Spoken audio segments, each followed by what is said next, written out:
Esa noche, el olor a lluvia mezclado con el diésel de los autobuses parecía más fuerte. Miguel estaba acurrucado bajo el toldo, con un trozo de plástico sobre los hombros y las rodillas pegadas al pecho, como siempre hacía cuando el frío arreciaba. Había ahorrado algo de cambio durante el día, lo suficiente para comprar una empanada y un café aguado en la panadería de la esquina, pero no había comido. Había ahorrado el dinero. No podía explicar por qué, pero a veces prefería la sensación de un estómago vacío a no tener nada en el bolsillo. Conocía bien el vacío, pero la desesperación de no tener ningún control. No tanto. Con los ojos entornados, veía pasar los autos. Sintió un zumbido en la nuca, como un recuerdo demasiado viejo para nombrarlo. La ciudad parecía moverse a cámara lenta en ese momento. Fue entonces cuando oyó el sonido. Primero, un chasquido metálico. Luego, una serie de golpes sordos, como si el mundo se doblara por la mitad. Su corazón se aceleró. Miró hacia la curva y todo lo que vio fue un coche negro dando vueltas en el aire antes de estrellarse de frente contra un poste. La carrocería se arrugó como papel mojado. Por un segundo, todo quedó en silencio. Luego, vinieron los gritos, frenos de coche chirriando al detenerse, bocinas, flashes de celulares. Miguel se quedó quieto sin saber qué hacer, pero algo dentro de él se despertó. Un viejo impulso, tal vez de cuando aún era profesor y se sentía útil. Se puso de pie de un salto. Corrió como no había corrido en años. Esquivó charcos, ignoró el dolor en el tobillo y la rodilla que siempre le dolían con el frío. Al llegar al coche, sintió el calor, el olor a gasolina, el humo denso, y vio, por primera vez, el rostro del hombre atrapado dentro. Su rostro estaba cubierto de sangre y cristales rotos. Sus ojos, abiertos como platos, pedían ayuda. La puerta del coche estaba atascada y la carrocería abollada como si el vehículo hubiera sido aplastado por un puño gigante. Miguel gritó pidiendo ayuda, pero la gente filmaba desde el otro lado de la calle, pero nadie se acercó. Quizás por miedo a la explosión, quizás por indiferencia. Dudó un segundo. Olía el quemado cada vez más fuerte. Oyó un estallido del motor, y entonces supo que no había más tiempo. Corrió a un contenedor de basura cercano, agarró una barra de hierro y con todas las fuerzas que le quedaban en sus delgados brazos, golpeó el cristal. El primer impacto le hizo palpitar la muñeca. El segundo rompió el cristal en 1900. Añicos que le cortaron la cara y las manos. Metió la mano, se desabrochó el cinturón de seguridad con dificultad y empezó a sacar al hombre. Pesaba. Su cuerpo estaba flácido, su traje empapado de sangre y lluvia, y Miguel sintió que las piernas le fallaban, como si su propio cuerpo le gritara que era demasiado viejo para esto. Pero tiró de todos modos. Se arrastró, arrastrando al hombre unos metros, hasta la acera. Al instante siguiente, una explosión amortiguada sacudió el suelo e iluminó todo.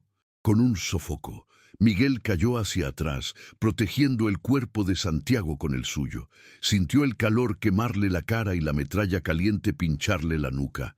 Allí yacían, los dos, inmóviles. Santiago gimió, inconsciente. Miguel temblaba con el pecho agitado, como si hubiera corrido una maratón. El tiempo pareció detenerse. No hubo más gritos, ni más bocinas, ni más cámaras, solo su respiración dificultosa y el olor a humo que lo impregnaba todo.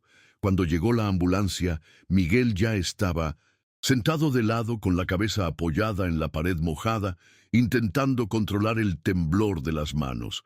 El corte en su frente sangraba lentamente, mezclado con el agua de lluvia que aún goteaba del borde del toldo.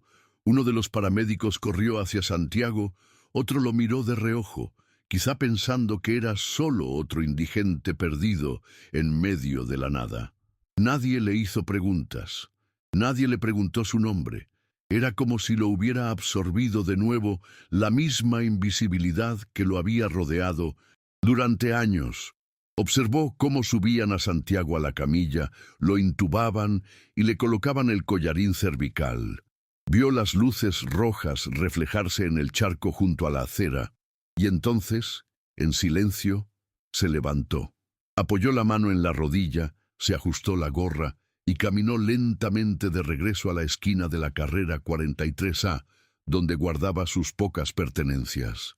Se sentó en el mismo sitio de siempre, apoyado en la pared grafiti que decía «Dios no te abandona», como si eso significara algo para él.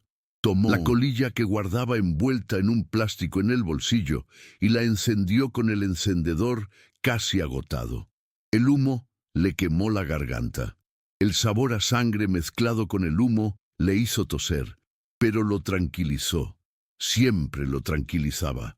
Observó los coches pasar, a la gente con paraguas agarrados a los costados, como si nada hubiera pasado, como si él mismo no acabara de rescatar a un hombre de la muerte. Pensó en Elena por un instante.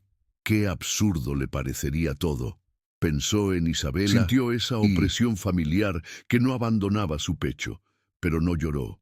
Simplemente se echó la lona sobre los hombros y dejó que el amanecer terminara en silencio, como tantos otros antes.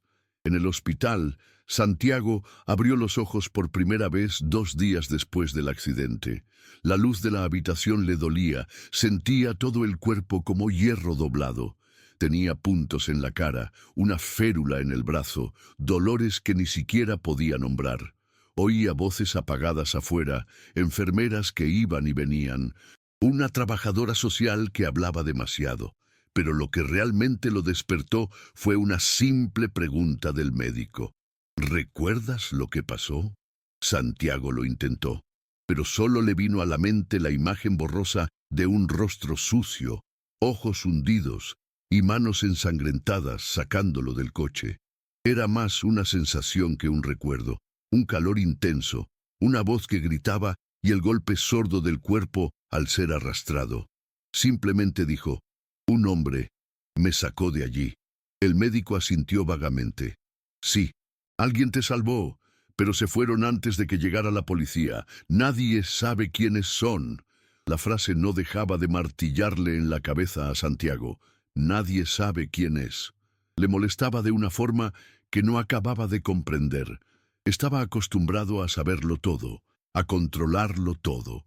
Pero ahora, allí, vulnerable y con la mente destrozada, sentía una especie de deuda que no podía pagar con dinero. Intentó volver a dormir, pero no pudo.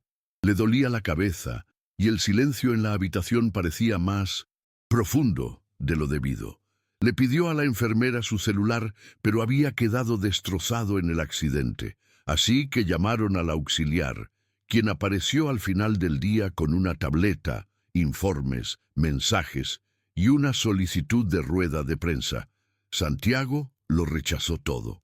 Solo pidió una cosa: «Quiero encontrar a quien me sacó del coche». El auxiliar se rió, pensando que era un impulso postraumático. Pero Santiago repitió, con la mirada fija, «Encuéntralo». Durante los días siguientes, Santiago se obsesionó. Solicitó acceso a las cámaras de seguridad de la zona, contactó con contactos del ayuntamiento y ofreció una recompensa anónima a quien tuviera alguna pista sobre el hombre que lo había salvado. Ordenó a su equipo digital que analizara videos amateurs publicados en redes sociales sobre el accidente. La mayoría solo mostraban el coche en llamas y gente gritando, pero una grabación de un empleado de farmacia captó algo más. Una figura delgada, con gorra y un impermeable improvisado, rompiendo la ventanilla del coche con una barra de hierro. La imagen era borrosa, pero fue suficiente para que Santiago supiera. Ese era el hombre. Congeló y amplió la imagen. El rostro estaba parcialmente oscurecido, pero los ojos, había algo en esos ojos.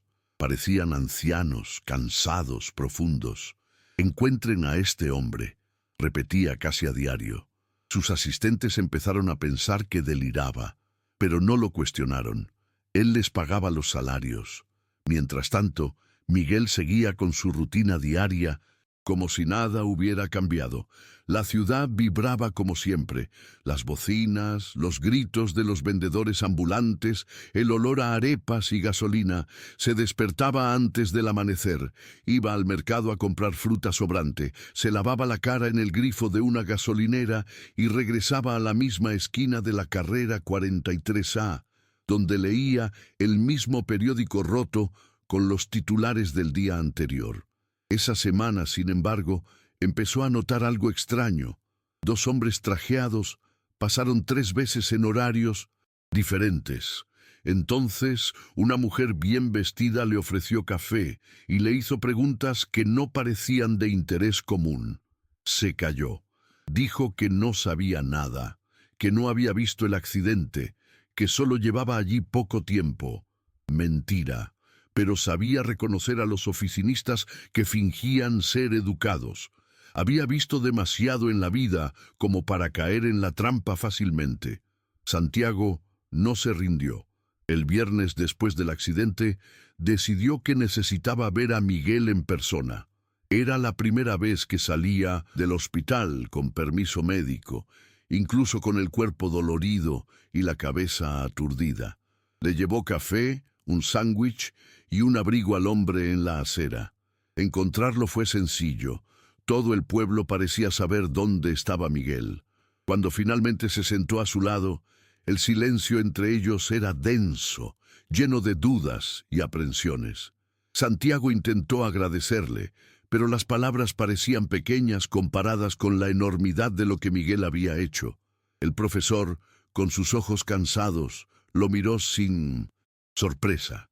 No necesitaba agradecimientos, ni siquiera quería dinero, solo quería ser visto, como si su existencia tuviera valor para alguien más allá de las miradas que evitaban cruzarse con la suya. Las primeras conversaciones fueron breves y tensas.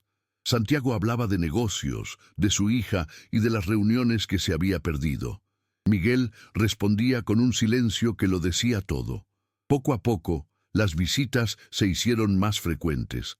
Santiago visitaba al hombre que no tenía dónde dormir y pasaba horas allí, escuchando historias de un pasado que jamás imaginó. El profesor hablaba de libros, de una vida perdida en medio de una tragedia personal, y entre estas historias surgieron dudas, arrepentimientos y una tristeza que Santiago nunca antes había sentido. Algo en su interior comenzaba a agitarse, no su cuerpo, que aún le dolía, sino su alma. Esa grieta que el accidente había dejado al descubierto ahora se sentía como un camino, difícil, quizás doloroso, pero un camino de regreso a algo que no podía nombrar. Al principio, Miguel se resistió. No quería ser una carga para nadie, ni caridad. Cuando Santiago le ofreció dinero, lo rechazó con un gesto cansado, como si fuera demasiado obvio para discutirlo. «No lo necesito», dijo en voz baja, sin acusar, solo como un hecho. Lo que deseaba en el fondo era ser tratado como una persona, no como una estadística, ni como una víctima, ni como un salvador. Quería ser visto de verdad, como alguien que aún tenía algo que decir, aunque no tuviera casa, trabajo ni siquiera un lugar propio. Santiago empezó a comprender que su encuentro no se trataba solo de salvarle la vida al empresario, sino también de redescubrir el significado de vivir. Miguel, con sus historias truncadas por el dolor, hablaba de noches frías, de las palabras que su hija le dijo antes de irse, del silencio de la casa que nunca volvió a ser la misma. Cada palabra era un pedazo de su alma al descubierto, una herida abierta que jamás podría sanar solo. Santiago escuchaba sin prisa, sin juzgar, un extraño que se convertía en confidente.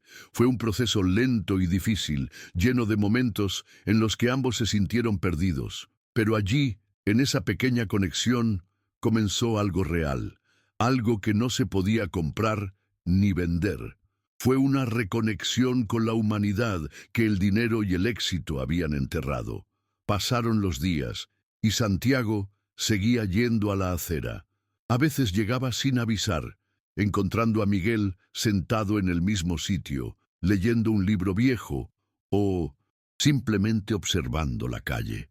La gente a su alrededor empezó a notar la figura del traje hablando con el hombre de la gorra vieja. Algunos susurraban, otros lanzaban miradas críticas, pero Miguel parecía ajeno a todo. No le importaba lo que pensaran. Lo que importaba era que por primera vez en mucho tiempo no estaba solo. Y Santiago, incluso sin darse cuenta del todo, estaba cambiando. No por el dinero que podía gastar, sino porque algo dentro de él había despertado.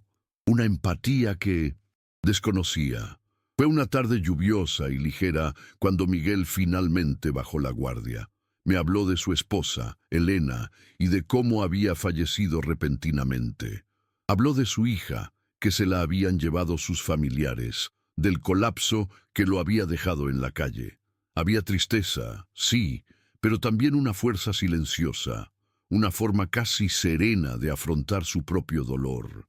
Santiago escuchó, en silencio, sintiendo la brutalidad de esa vida desplegarse en palabras sencillas y sinceras.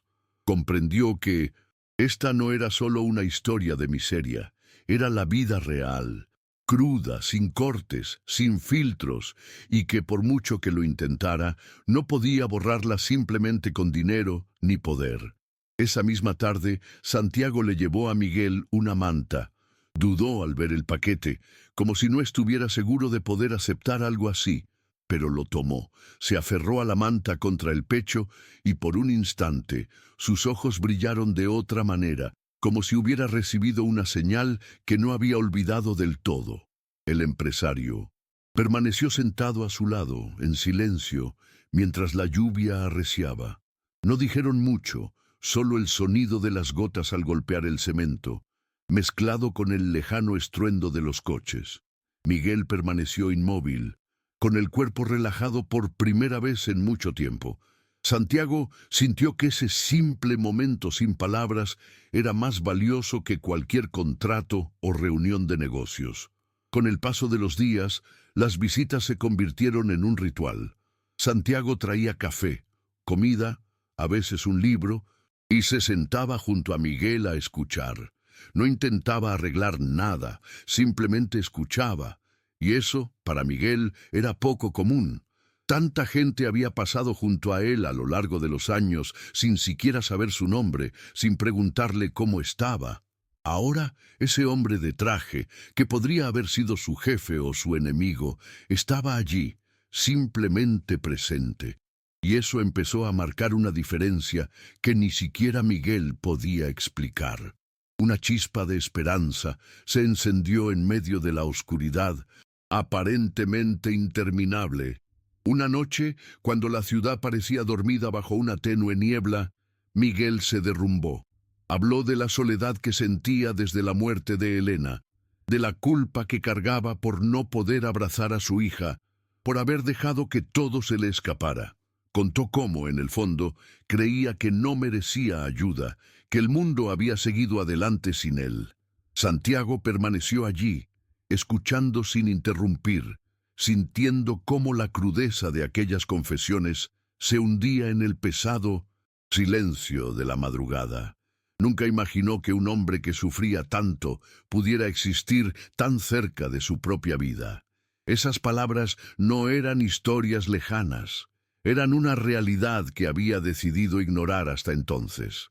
El silencio que siguió fue más poderoso que cualquier frase. Miguel miró al cielo. El humo de las pocas farolas creaba dibujos entre las nubes. Respiró hondo y dijo, casi para sí mismo, que ese día, el día del accidente, había sido un punto de inflexión.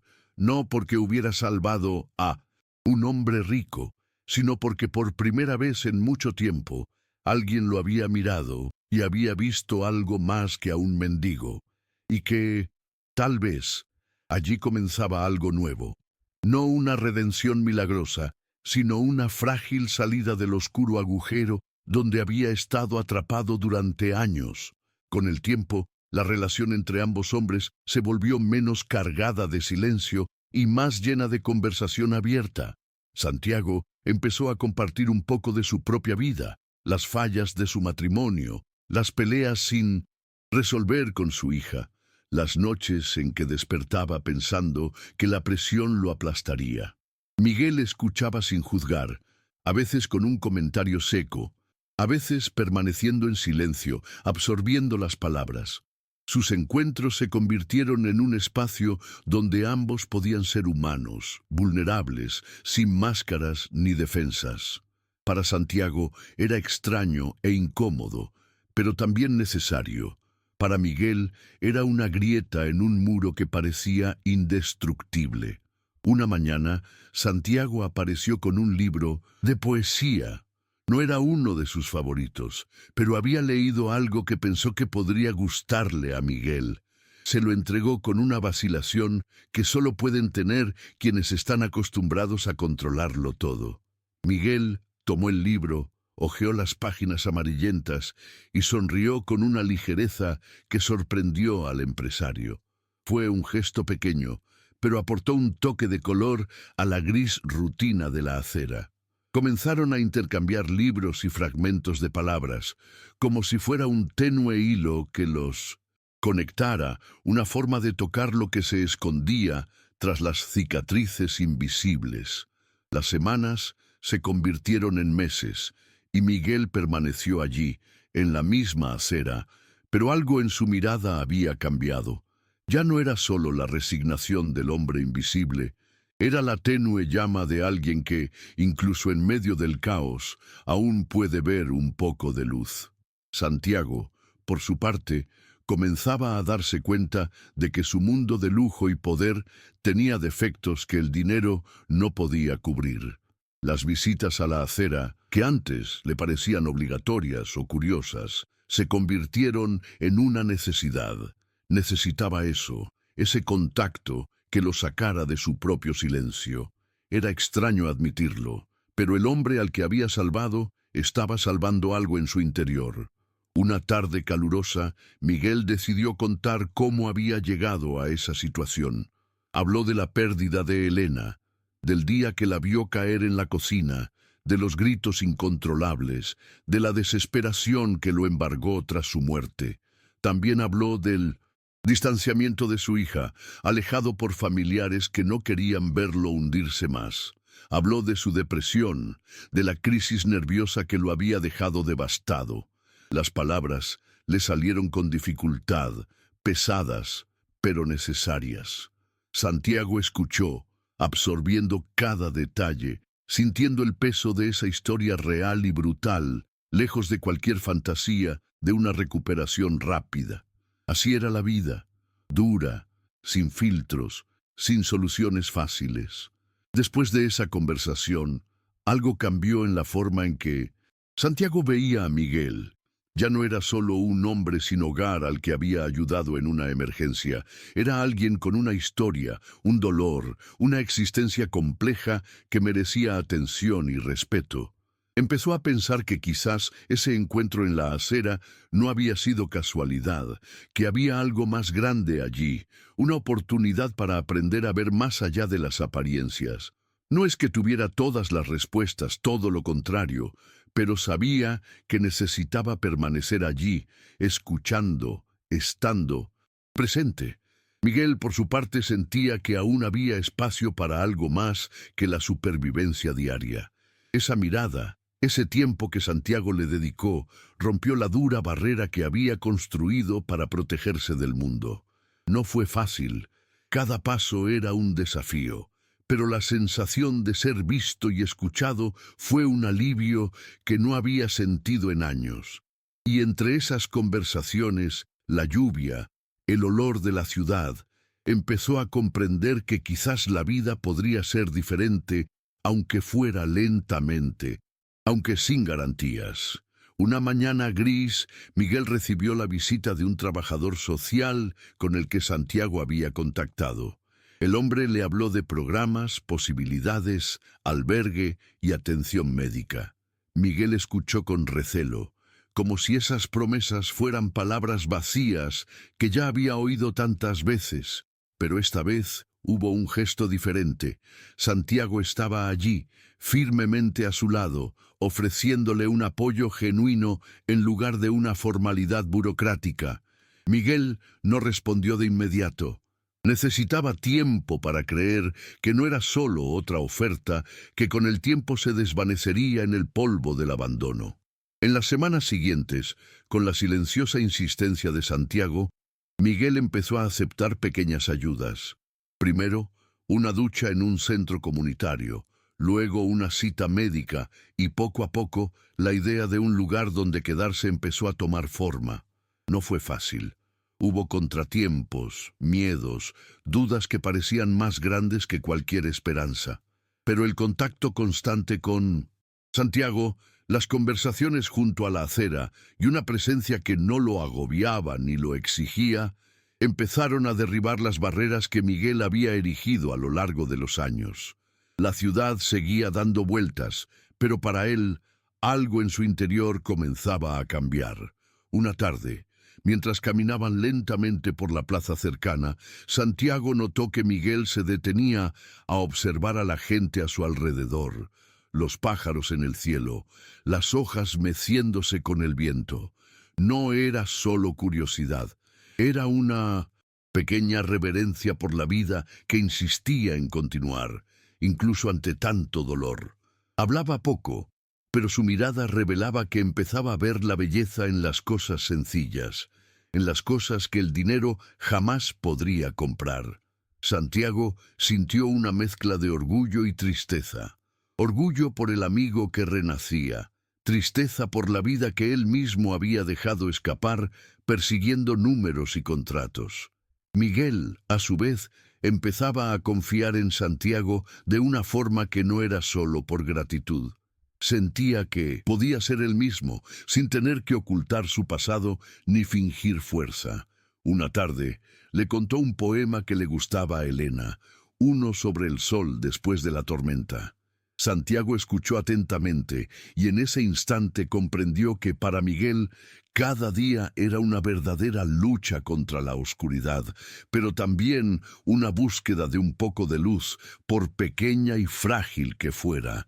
No sabían qué les depararía el futuro, pero sabían que juntos estaban superando este momento, paso a paso. Una noche particularmente fría, Miguel se despertó sobresaltado, con el cuerpo temblando y la mente llena de pesadillas. Miró a su alrededor, intentando reconocer su entorno. No era la acera, ni la pared llena de grafitis, sino una habitación sencilla con una cama, mantas limpias y una ventana que dejaba entrar la luz de la luna. Alguien estaba sentado en el sillón, leyendo en silencio. Era Santiago, quien había pasado la noche allí para asegurarse de que su amigo no se sintiera solo. Miguel sintió una mezcla de vergüenza y gratitud. Nunca imaginó que algún día aceptaría una ayuda tan directa, pero en ese momento la sensación de seguridad era palpable. Un pequeño oasis en medio del desierto que era su vida. Santiago, a su vez, comprendió la importancia de esa presencia. Vio en Miguel no solo a un hombre sufriente, sino a un alma marcada por batallas silenciosas, cuya fuerza se escondía tras una apariencia frágil. Ya no había prisas ni presiones externas, solo el silencio compartido de dos personas que intentaban encontrar un camino hacia la sanación, aunque imperfecto y lleno de incertidumbre. Para Santiago, esa fue una lección de humanidad, del valor de mirar al otro con sinceridad, sin máscaras ni juicios.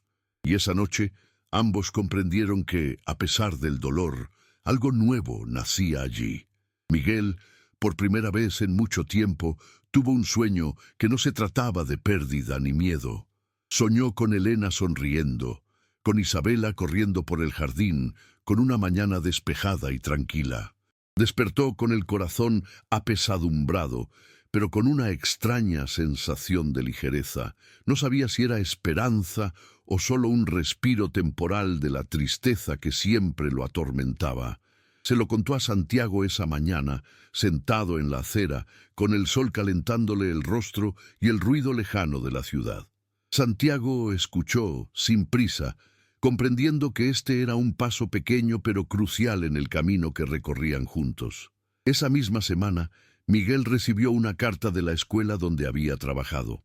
Una invitación a una reunión de exalumnos y antiguos compañeros. Fue un tímido intento de reencuentro, algo que lo afectó más de lo que podía admitir. Demostraba que, a pesar del tiempo y sus reveses, aún había un hilo invisible que lo conectaba con un pasado que no estaba del todo perdido. Guardó la carta con cuidado, un silencioso recordatorio de que la vida podía ofrecer oportunidades, incluso cuando todo parecía desmoronarse. Santiago sonrió al ver el sutil brillo en los ojos de Miguel. Esa pequeña señal de que quizás el hombre de la acera estaba empezando a encontrar el camino de regreso. Durante las siguientes semanas, la rutina de Miguel cambió gradualmente. Ya no estaba confinado a la fría acera. Empezó a frecuentar el centro comunitario que le había recomendado la trabajadora social. Era un lugar sencillo, de paredes desgastadas, pero con personas que intentaban marcar la diferencia. Miguel aún sentía el peso de la vergüenza y la duda, pero también un deseo creciente de no desaparecer en la invisibilidad que lo había aprisionado durante años. Santiago lo acompañaba en estas visitas, pero siempre a distancia, lo que le permitía redescubrir su autonomía sin presiones. Un día, mientras hojeaba un viejo poemario prestado, Miguel habló de los tiempos en que la literatura había sido su salvación. Contó cómo, incluso en las noches más oscuras, algunas palabras de García Márquez le recordaban que el mundo era más grande que su dolor. Santiago escuchó atentamente, asombrado por el poder que esas sencillas historias tenían en su amigo. Era como si, entre líneas, encontraran la manera de reconstruir algo que el tiempo había destruido. Un día, Miguel recibió la visita inesperada de un antiguo compañero de la escuela, quien se había enterado del accidente por las noticias y decidió buscarlo. Fue un shock para Miguel. Una mezcla de vergüenza y alegría. Ese hombre, vestido con ropa sencilla pero con una mirada sincera, le trajo recuerdos de un pasado que parecía demasiado lejano para regresar. Hablaron durante horas en la acera, sobre libros, sobre la vida, sobre errores y éxitos. Para Miguel, fue un doloroso recordatorio de que, a pesar de todo, aún existían conexiones reales y de que tal vez no estaba tan solo como creía. Al enterarse de la visita, Santiago sintió una mezcla de alivio y esperanza. Comprendió que las redes invisibles que unen a las personas pueden reconstruirse, incluso cuando parecen rotas para siempre. La relación entre ambos hombres se mantuvo fuerte, marcada por encuentros silenciosos y conversaciones profundas. Y aunque ninguno de los dos sabía exactamente a dónde los llevaría, existía un consenso tácito en que el simple acto de mirarse y escucharse era una poderosa forma de sanación. Una noche, tras una conversación especialmente larga, Miguel se sinceró sobre lo que más le dolía, la sensación de ser olvidado por quien más amaba. Habló de su hija, Isabela, y del vacío que dejaba su ausencia. Santiago lo escuchó con el corazón apesadumbrado, sin saber cómo llenar el silencio que parecía tan inmenso entre ellos. El empresario nunca imaginó que, tras su aparente fuerza, este hombre albergaba una soledad tan profunda, y en ese momento se dio cuenta de que su propia vida también estaba llena de ausencias, aquellas que había decidido ignorar. Al día siguiente, Santiago llegó con una pequeña caja en las manos.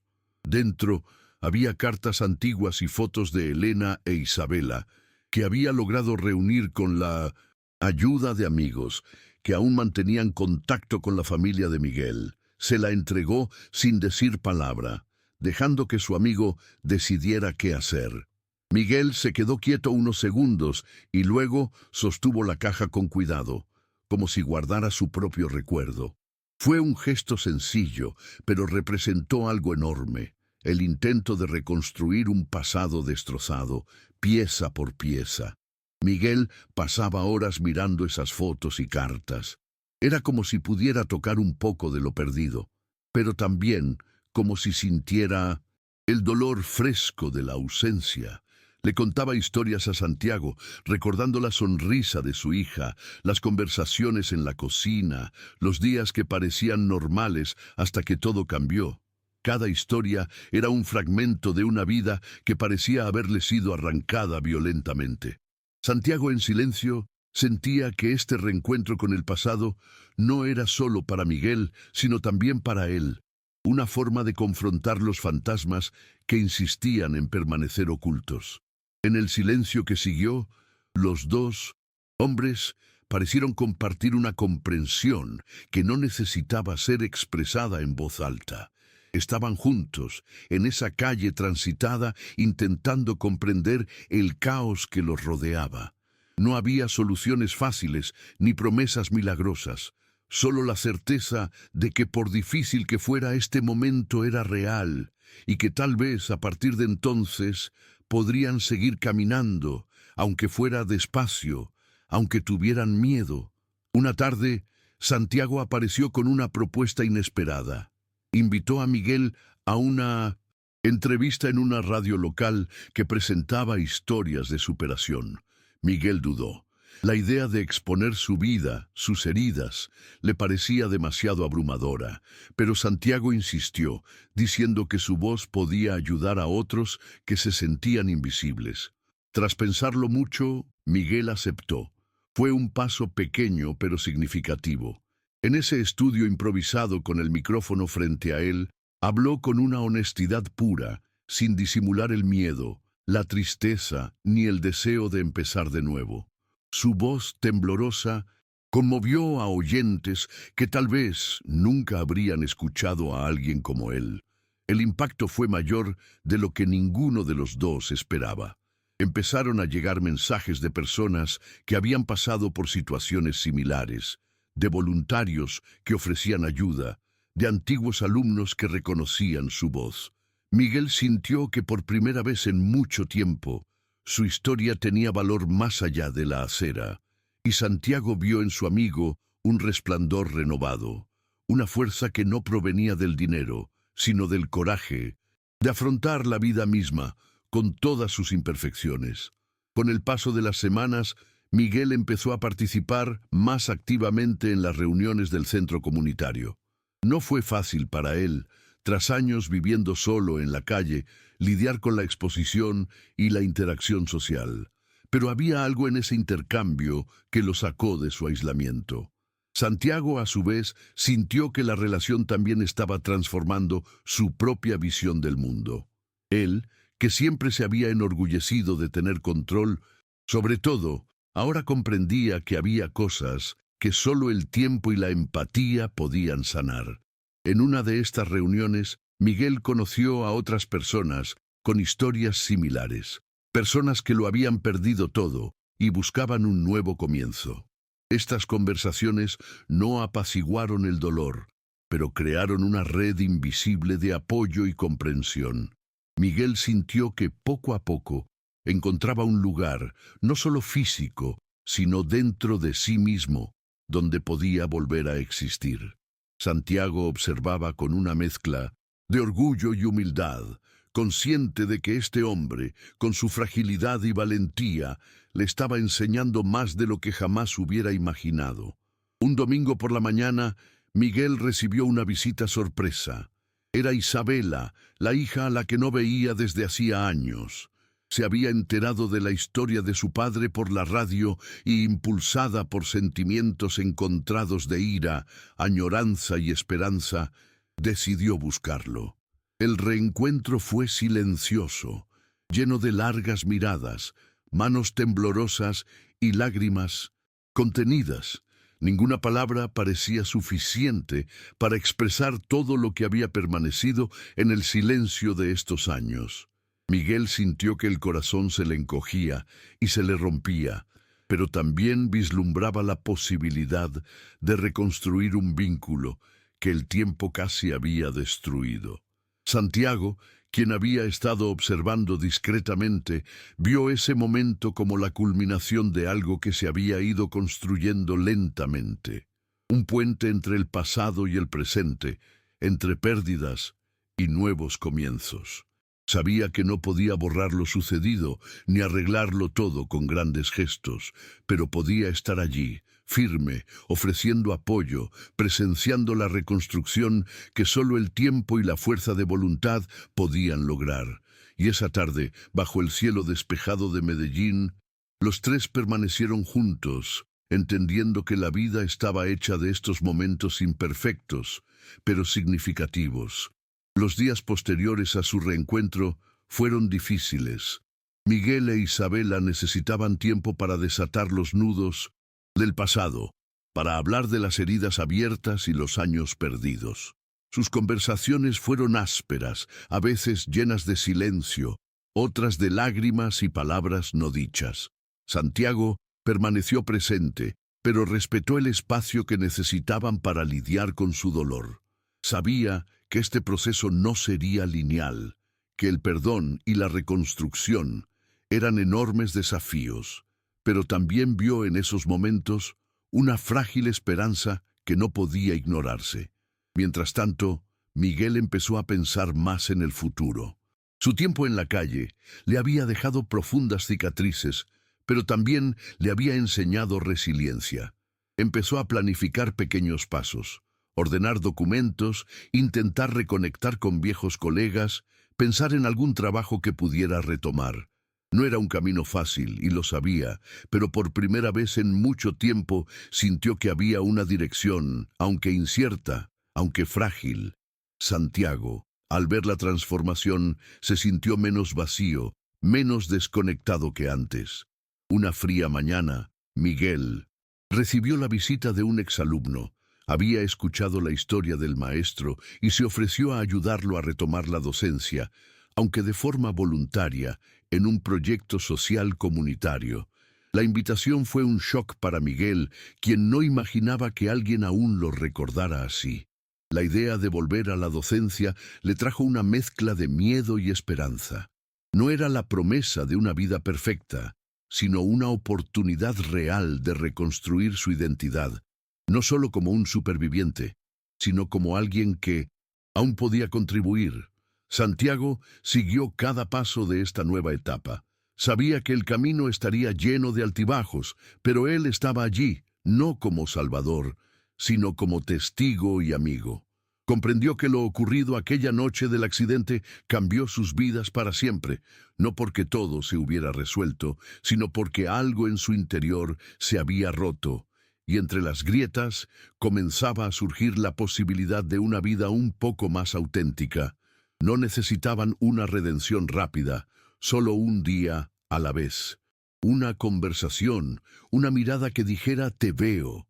Las mañanas en la acera ya no guardaban el mismo silencio denso de antes. Miguel volvió a sonreír, una sonrisa contenida, casi tímida, pero genuina. La gente empezó a notar que el hombre allí de pie ya no era solo un espectro olvidado de la ciudad, sino alguien que intentaba recuperarse, aunque fuera lentamente. Santiago comprendió que su presencia constante ya no era solo para ayudar, sino para aprender, para reconectar con algo que había perdido hacía mucho tiempo. La empatía genuina, la capacidad de cuidar. Una vez, mientras caminaban por la ciudad, Miguel dijo que no sabía a dónde lo llevaría todo, pero que sentía que algo en su interior había cambiado para siempre. No prometió milagros ni habló de nuevos comienzos perfectos. Simplemente dijo que después de tanto tiempo viviendo en la oscuridad, por fin había un pequeño rayo de luz. Santiago asintió, sintiendo una mezcla agridulce de esperanza y miedo en el pecho. Era el comienzo de un viaje, un camino que ninguno de los dos podría haber previsto, pero que, por primera vez en mucho tiempo, parecía posible. Con el paso de los meses, Miguel empezó a saborear de nuevo las pequeñas victorias.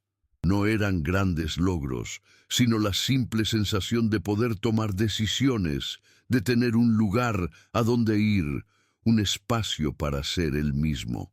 Su relación con Santiago también se fortaleció, marcada por una complicidad silenciosa, una amistad que no necesitaba explicaciones. Quien siempre había aspirado al éxito y al control, aprendió a apreciar la vulnerabilidad y la humildad de su amigo. Fue un aprendizaje diario, lleno de tropiezos, pero real. Un domingo por la tarde, al atardecer, Miguel miró a Santiago y con una sonrisa contenida le dijo que lo que más había aprendido de todo esto era que nadie está realmente solo, que por muy duro e indiferente que parezca el mundo, hay gente que ve, que escucha, que te da la mano cuando todo parece desmoronarse. Santiago asintió, sintiendo que esas palabras eran un bálsamo para sus corazones cansados, y en esa sencillez estaba la cruda y hermosa verdad de la vida. Seguir adelante, paso a paso, sin garantías, pero con esperanza. Esa última semana, Miguel hizo algo que no hacía desde hacía mucho tiempo. Le pidió a Santiago que lo acompañara a la escuela donde había enseñado. Entraron juntos en el sencillo edificio, con sus paredes descascarilladas y el familiar olor a libros viejos. Miguel caminó por el pasillo, tocando los pupitres y observando las paredes cubiertas de dibujos infantiles. Sintió un nudo en la garganta, una mezcla de nostalgia y dolor. Santiago permaneció a su lado, en silencio, respetando cada emoción que surgía. Allí, en ese lugar que había marcado el principio y el final de una vida anterior, Miguel vio la posibilidad de un nuevo comienzo, aunque lento e incierto.